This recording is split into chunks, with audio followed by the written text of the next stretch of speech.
Good morning, everybody. This is Attorney Brooke Goff. This will be the last day of the hair. I can't get a haircut because of COVID, so my hair will be flat for the rest of the video. So bear with me on that. As you guys know, I'm the founding partner of Goff Law Group. We are a personal injury workers' compensation law firm here in the state of Connecticut. We serve the whole state.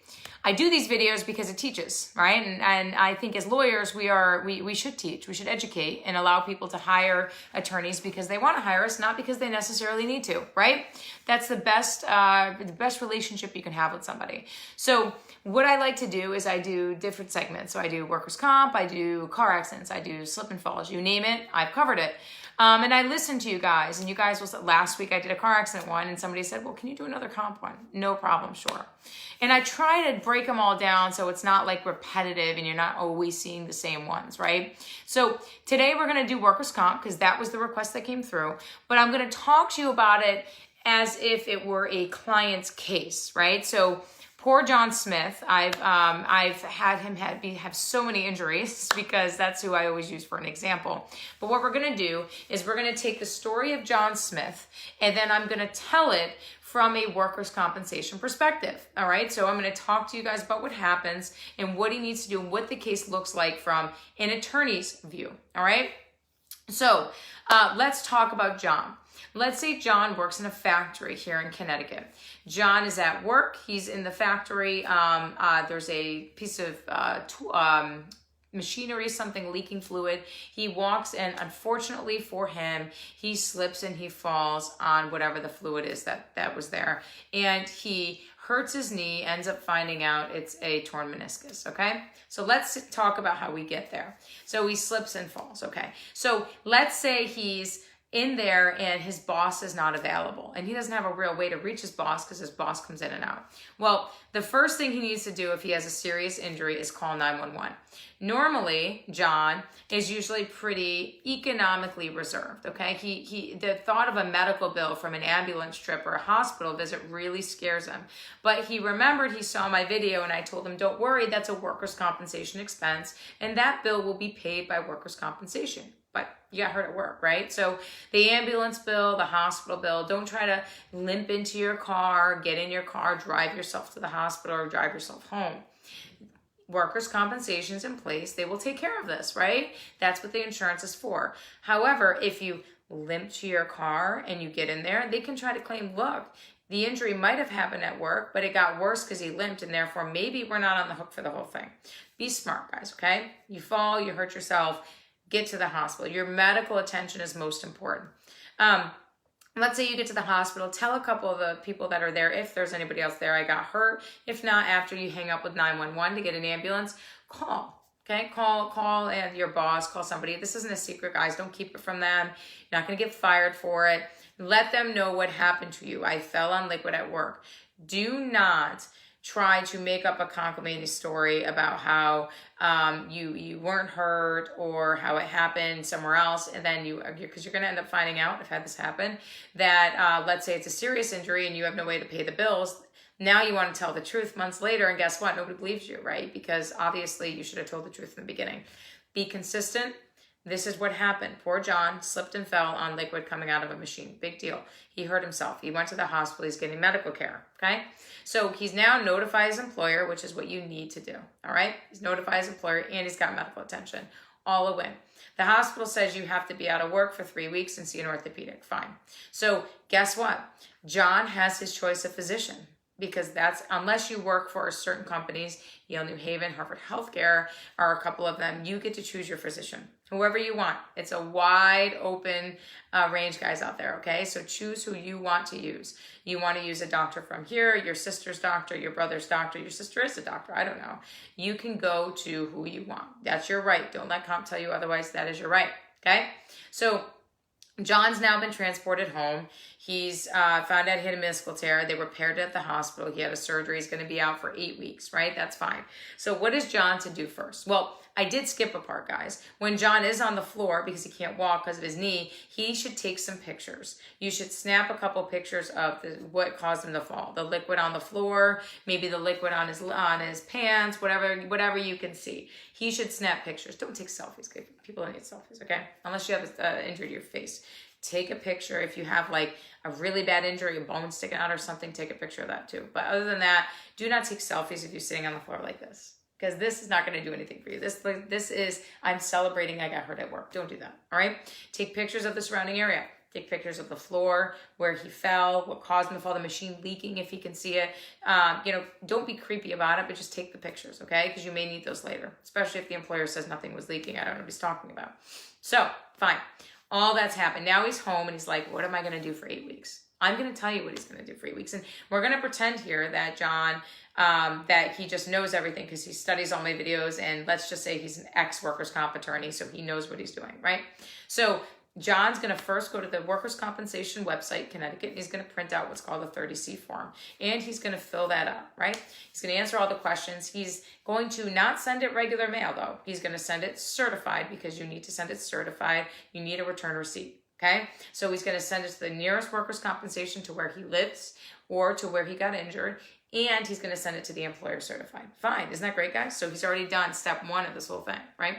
So then he's gonna be contacted by an adjuster at some point here, guys. That's how it works. So let's say he's contacted by the adjuster. The first conversation is going to be, hi, adjuster. How are you? Be very nice. These people, guys, they're people too. Be nice. I need my 52-week wage history. I need to know what I made over the last 52 weeks. Why do you need that, sir? I need it. I'm entitled to it. I was hurt at work. Fine. They're going to fight you, and they're going to take forever, but eventually you'll get your 52-week wage history. Fine. Now you have it. What do you do with it? Well, you need to fill out a 1A form, okay? 1A form tells us how you claim, whether it be married filing jointly, married filing separately, single, whatever the case might be, right? Fine. So you fill out that 1A if you have concurrent employment. What I didn't tell you is John actually works as a bartender at a restaurant at nights, and he makes another $300-400 a week doing that. So guess what? He's going to put that on that 1A as concurrent employment, guys. All right? There's a concurrent employment section. Just list who it is and how much you make. Then he's going to call that company ahead, because he's going to get ahead of the time. He was a comp attorney. He knows what to do. He's going to call that company and say, look, ABC Bar, I need my wages from 12 months before I just fell. Fine. And he's going to notify them and let them know he fell. It's going to take a few weeks for his checks to start coming in, but they'll hopefully start coming in. He did all those filings, though, right? Now he's just waiting for the 52-week wage history to come in. The adjuster sent a Form 43 denying the entire claim, which gives John a panic attack within 28 days, because they know if they don't, then they're going to be precluded from bringing it up later. Fine. So now the ball's started. Look at all these things John's already done. And then she sends a 52-week wage history, and he looks at it and he says, what the hell am I supposed to do with this? Well, what are you supposed to do with it? You're supposed to do like a 4-page equation on to figure out your comp rate. Or a lawyer has, like myself, well, not all of them, guys, I'm actually surprised, a system called Comp Tools. I'm a big proponent of, I never want the defendant to have things that I don't have. Why? How is that being a service to you as a client, right? If I'm a client, I want to make sure my lawyer has actually more than the defense has, right? So a lot of attorneys, I don't know how they operate this way. They just take the word for it of the insurance adjuster, which is crap. So, but let's just say John had access to my comp tools. He's going to plug all this stuff in, boom, boom, boom. There's his comp rate. Guess what? He figured out, as most people do, he's actually being paid $50 less than he should have been a week. And now it's 5 weeks later. That's $250. So he sends it over to the adjuster, Now he's going in for his treatments and everything else. The adjuster's kind of being a pain in the butt. He doesn't want to approve it, wants him to go to her doctor's, He gets a nurse case manager on the file. The nurse case manager, he doesn't know, but he has a choice whether or not to have her around. But he didn't know that. So he feels the nurse case manager is really pushing the doctor to put him back to work. Guys, guess what? That's why 90% of my cases don't have nurse case managers. I'm like The Apprentice. I say you're fired every 5 minutes. Why? Because I don't need them. I'm my client. I don't want to say our office acts in that role a lot of times in just making sure that the client's getting their appointments and everything else, because we deal with the insurance companies. So why would we not handle that, right? Fine. So now John's done all these things. Guess what? John is also, I'm going to give you 2 scenarios with John. Let's say for the first 6 weeks, John couldn't drive. What John didn't, so he's been getting rides from his sister. What John didn't know, although he is a ex-workers' comp attorney, is workers' comp will pay and provide transportation for you to get to and from your doctor's appointments if you can't drive, guys, right? Because he has a knee problem. So he does that for the first 6 weeks. Then after that, he's able to drive. But what the adjuster didn't tell John is that he gets paid for his mileage. He gets, I think it's 57.5 cents a mile right now. I might be off by a penny. But you get paid for your miles round trip, guys. Okay, round trip. John didn't know that. Why didn't the adjuster tell me? Well, they don't have to. Why? Their job is to mitigate their damages, not create new ones, guys, right?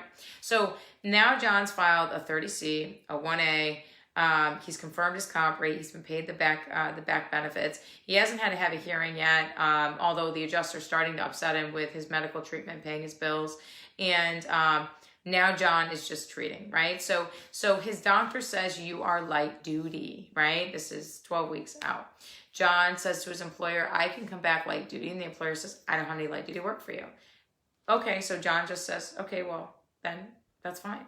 But then he starts seeing his checks aren't coming in for a few weeks. He's like, what's going on here? Why am I not getting checks? What he didn't know, because the adjuster didn't tell him, because the adjuster has no duty to tell him, is that he has to do light duty work searches, guys, all right? To get paid, download those off the comp site, just like the mileage form. Light duty work search forms. Now, guys, I'm making this sound a lot easier than it is. Trust me, it's not this easy. Trust me, I can give you a laundry list of clients that can tell you how they try to handle it on their own. It's not this easy.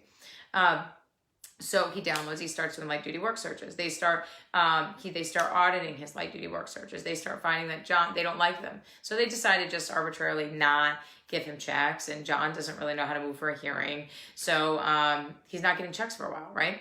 He then gets this thing in the mail called a Form 36. And it comes certified. Guess what? John opened it and he's like, I'll deal with this later. He forgets about it. 15 days pass. 16 days, 17 days, his checks aren't coming. What's going on? 20 days pass, he gets a letter from the commission saying, we granted the 36 on the file. He says, oh, that must be that paper I got. He looks at it, realizes he had to object in 15 days. They administratively approve them. His checks are, guys, he can forget about checks for at least 7 to 8 weeks in time of COVID, try 12, until he can get in there and try to get it reopened. Now, what do you think John's going to do? He's got no benefits coming in. He's light duty, so he can't go back to work. And the adjuster beat him. They beat him. Why did they beat him? Well, he was an ExCop attorney, but clearly he wasn't a good one, right? They beat him because he didn't really know what he was doing. And he tried to do it all right. He did, but he didn't know what he was doing. Now the adjusters, knows that he can't get his money, knows he hasn't had his money. John is about 6 months out from a rating. So the adjuster calls and says, look, I'm going to offer you a lump sum settlement to resign. I'm going to give you $5,000. Now, John's about to lose his house. John's about to lose his car. He says, well, $5,000 can at least save the car and maybe part of the house. Fine. Now, he has no rating yet, and he hasn't been able to make it to his doctor's appointments for a few weeks because he has no money to put gas in his car because they haven't been paying him. So the commissioner, let's just say grants, they allow the step, $5,000, done. Guess what I didn't tell you guys is actually in the future, I can't see there, but I can tell you what it would have probably gone. I can tell you if his comp rate was, we'll say $500, and he had a meniscal tear, 15% knee rating, and he wasn't paid for time out, and he is going to be owed future TT and future 308A. I would say his case was probably worth at a $500 comp rate with future care, $50,000 to $75,000. The adjuster just made $45,000 on the case, guys, right? That now all these values change with comp rate. So the adjusters are trained. They pigeonhole you guys. They put you in a corner. You don't know what you're doing. They take advantage of that, and then they put you in the corner, and then they make you pay for being in the corner, right? So she put him in that corner by not paying him, made him desperate. Then she hit him again with a crappy settlement. That's what insurance companies do. And guess who the insurance companies have that they're relying on? They have lawyers, okay? Now, let's just say this man hired me. So I would have done all these things for him because he would have consulted with me before he filed any forms. I recommend you all do that. All the consults are free, guys, okay? And we take as much time as you need to explain you the process. So he consulted with me, let's just say, right? That's great, he did. And I ended up filing the 30Cs, the 1As and everything else. And I did it correctly. And obviously, the adjuster knows I'll go to hearings. She didn't stop his checks. Why? Because he has an attorney, right? She knows I'm going to bring her into court. So what does that mean? So when you have an attorney, yes, guys, you get your case gets a little bit different treatment as long as you have a good attorney. There are crappy attorneys that are known about, and you're probably going to get better treatment on your own.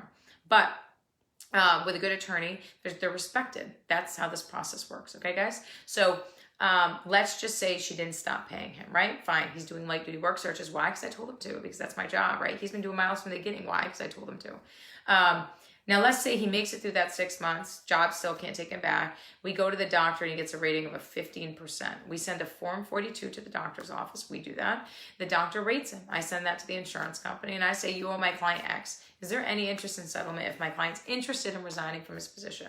The adjuster says, of course there's interest in settlement of these cases. Fine. Thank you, adjuster. We put together a demand. I put the right time to put together a demand, guys, at the time of the rating. Always, right there. The more benefits they pay out to you toward that rating, the less valuable your case comes because it's the less risk they have. It's just math, okay? So we put together this awesome demand. We send it in. Guess what? We hit it out of the park. We settled it for 70 grand.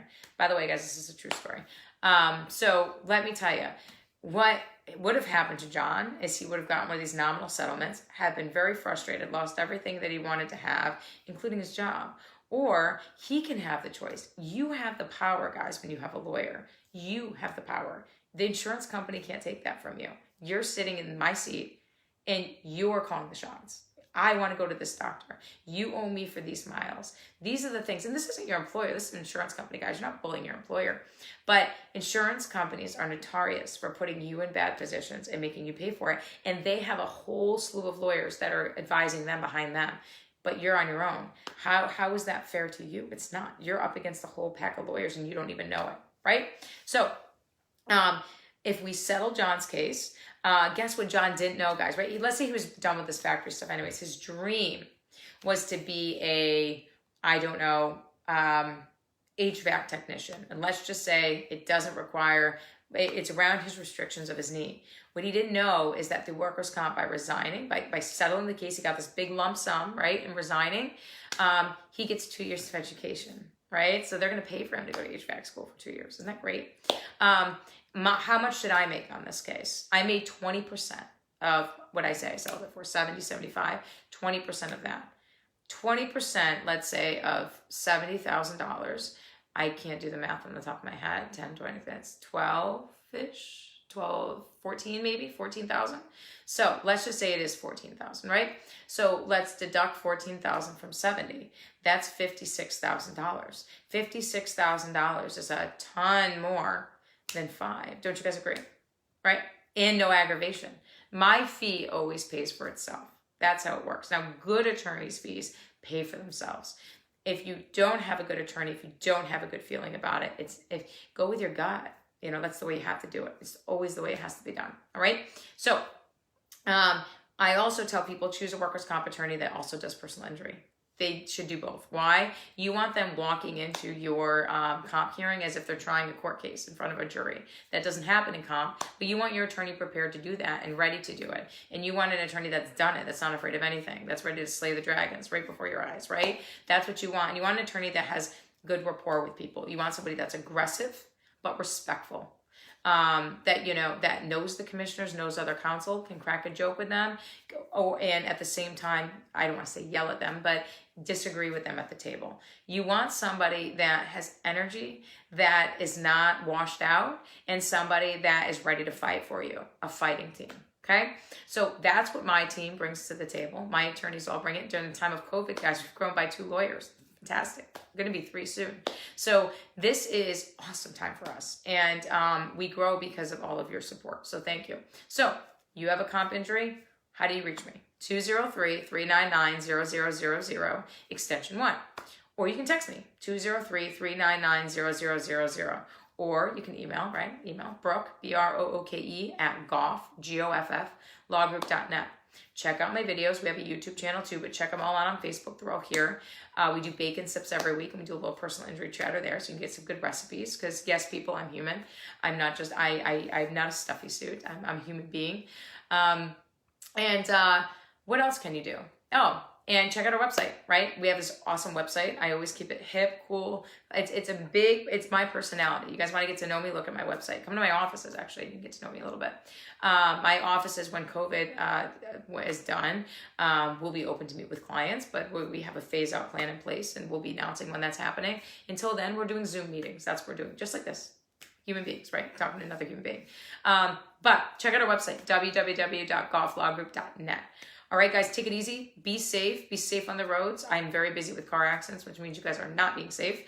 And be safe at work. I know you're returning to work. I know it's a weird time. I appreciate the fact that it's a horrible thing that we're all going through. But we're going to get through it together, as we always do. And at least now you have a personal injury attorney, workers' comp attorney in your back pocket. Slide me back there. So if something happens, you're going to call me. You're going to get the answers you need. And you're going to feel really good about your situation. And you're going to make a really, really good connection in a bad time. And that's what I can offer you. So guys, take it easy. For all those who haven't met me before, here I am, Attorney Brooke Goff. Check out my billboards around town. I have a TV show, radio show, all that good stuff. And when we're back up and running, come meet me in person. Have a cup of coffee. Get to know me a little bit. And you'll see that my firm is probably your best pick right now. In fact, it is your best pick. I stand behind that. And I of course, leave the floor to anybody that wants to challenge it. All right, take it easy, guys. Thanks a lot. And enjoy this beautiful week. No rain till next week. Take it easy.